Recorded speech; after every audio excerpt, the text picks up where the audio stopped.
La invasión rusa a Ucrania, el cambio climático y sus efectos, la migración, la reforma a las instituciones multilaterales, al orden financiero internacional, el hambre y la pobreza, la desigualdad, el conflicto entre Israel y palestinos fueron, entre otros, temas comunes en los discursos de los presidentes en esta primera jornada de la Asamblea General de Naciones Unidas. Entre ellos también el mensaje del brasileño Lula da Silva. El mundo entero siempre ha hablado de la Amazonía. Ahora, la Amazonía habla por sí sola. Hace un mes organizamos una cumbre en el corazón de la Amazonía y lanzamos una nueva agenda de colaboración entre los países que forman parte de este bioma. En la Amazonía viven 50 millones de sudamericanos cuyo futuro depende del tamaño de la acción de coordinación de los países que ostentan soberanía sobre los territorios de la región. En su intervención después, el presidente de Colombia, Gustavo Petro, vivió un episodio incómodo cuando intentó iniciar su discurso ante la poca atención de los asistentes. Al parecer, un malentendido en las indicaciones desde el estrado provocó un inusitado movimiento entre los asistentes que tardaron varios segundos todavía en escuchar los llamados a tomar su asiento y escuchar el mensaje del presidente colombiano, quien habló de la necesidad de cambiar el sistema financiero mundial. Les propone reformar el sistema financiero mundial, el FMI, la banca multilateral, acabar los bloqueos económicos y guiar los fondos del capital privado. Si se reduce la deuda de todos los países, pagándoles a los dueños de la deuda su acreencia con una emisión del FMI de derechos especiales de giro, habrá un descenso de la deuda pública mundial y un incremento real de los presupuestos y fondos públicos. Pero vamos a hacer un balance de lo que hemos escuchado a esta hora en este primer día en la 78ª Asamblea General de Naciones Unidas con un diplomático, el ex embajador de México y Cuba, Ricardo Pascue. Buenas noches, qué gusto saludarle. ¿Cómo llegamos en este momento a esta asamblea cuando para muchos el mundo está roto y las instituciones tienen más descrédito que otra cosa? Bienvenido. Muchas gracias, Gabriela. Efectivamente es un momento de gran crisis y de grandes tensiones a nivel mundial. Las inquietudes de América Latina, yo te diría que son prácticamente lo que hemos escuchado año con año.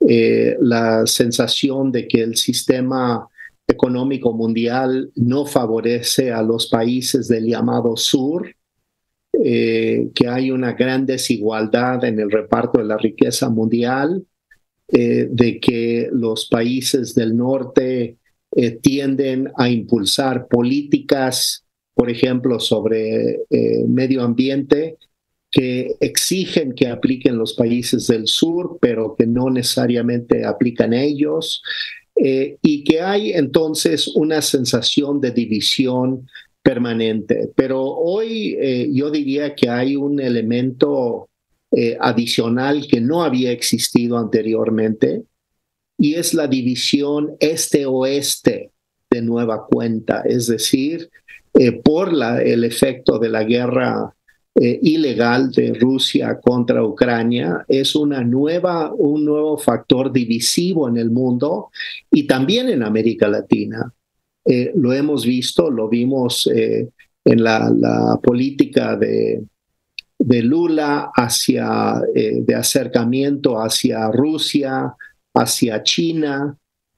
También lo estamos viendo con el gobierno argentino, aunque está viviendo su ocaso en estos momentos, pero de alguna manera hay países importantes, México es uno de ellos, que está expresando su acercamiento a Rusia e incluso permitió la presencia de tropas rusas recientemente en la marcha del 16 de septiembre, cosa absolutamente inusual que ha sido muy criticado, pero es parte de la nueva disputa mundial que hay. Entonces ya no es solamente norte-sur, Gabriela, sino ahora estamos viendo este-oeste de nueva cuenta.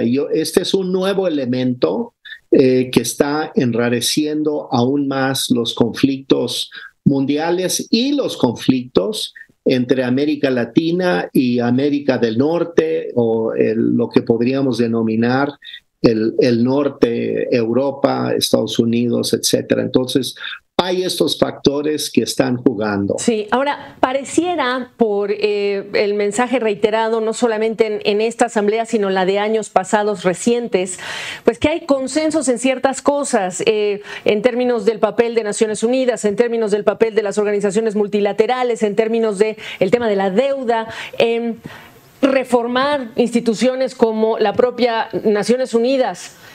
¿Por qué es tan difícil activarlo, más que decirlo ya a estas alturas?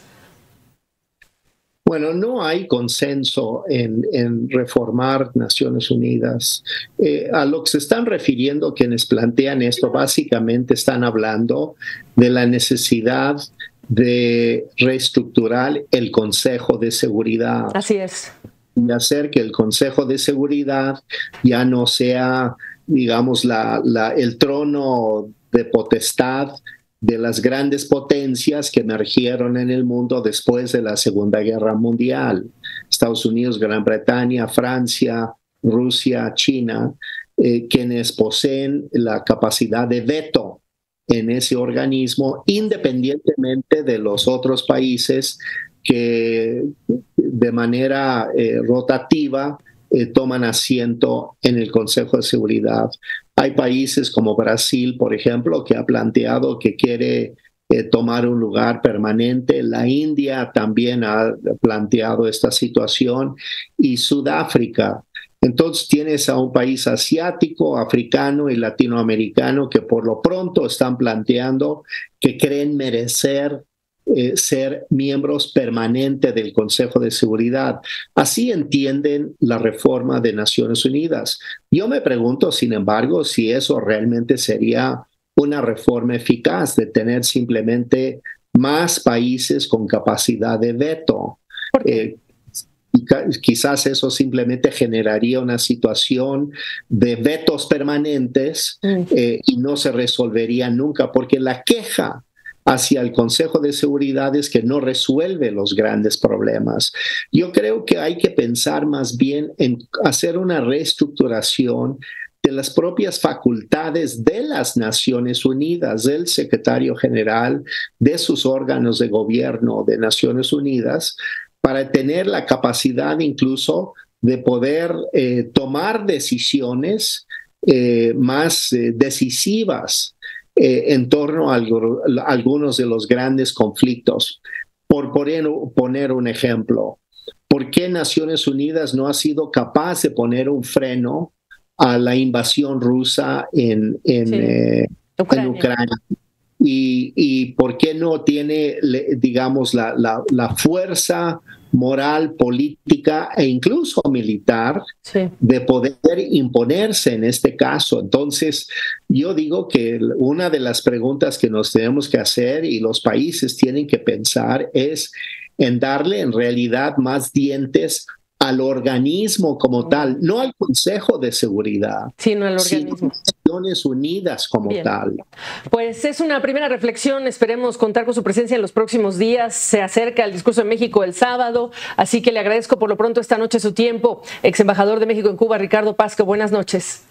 Buenas noches, Gabriela, con mucho gusto. Gracias.